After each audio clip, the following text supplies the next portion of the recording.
How to switch accounts on Roblox. Hello everyone, welcome back to our channel. So let's dive right in without wasting any time. Also make sure to watch this video till the end. So first of all open up Roblox on a device. Before starting the video, make sure to update your device to the latest version. Then open up Roblox on a device. Now once the app opens, tap on three dots at the bottom right corner.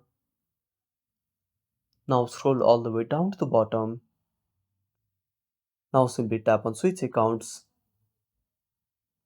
Now tap on add account. Now simply tap on login or create. Now enter your email address and then enter your password. Now simply tap on sign in and that's it. Thanks for watching.